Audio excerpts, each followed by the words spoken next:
Hello everyone! For today's video, nagluto nga po ako ng nilagang baboy. Dahil umuulan na naman po sa amin, parang masarap humigop ng mainit na sabaw. Kaya nga naisipan kong magluto ng nilagang baboy. Una ko ang ginawa ay pinirito ko muna nga itong baboy. Pagkatapos niyang mapirito, naggisa na din ako dito ng sibuyas. Tapos, nilagyan ko na din siya ng patis at naglagay na din ako dito ng pamintang pino. So, habang hinahalo ko nga siya, bigla akong napaisip kung ilang kanin na naman ang masasandok ko nito. Kasi sigurado mapapala mo na naman ako ng bonggang-bongga.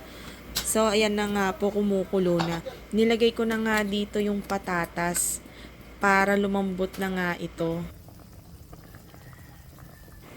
At dahil malambot na nga ang ating karne at ang ating patatas, naglagay na nga ako dito ng pork cubes. Tapos, tinimplahan ko na din siya ng asin. Saka, naglagay na din ulit ako ng patis. Konti nga lang ang nilagay ko dito kasi mamaya titimplahan ko na naman yan kapag nailagay ko na po ang mga gulay.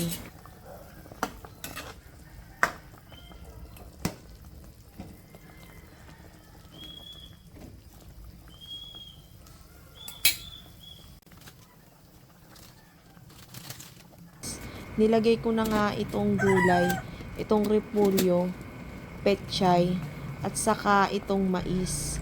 Nilagyan ko na nga din ito kasi sabi nga nila masarap nga naman daw ang mais sa nilagang baboy. Kaya bumili na ako nito para ilagay dito.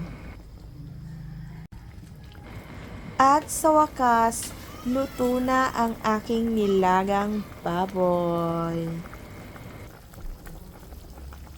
The best nga naman na ulam ito, lalo na kung maulan. Masarap, tapos mainit-init na sabaw. Perfect pa ito, lalo na kung meron kang sausawan, yung lalagyan mo ng patis, sili, tapos kalamansi. Siguradong mapapakain ka talaga ng marami dito. Tara po, kain po tayo!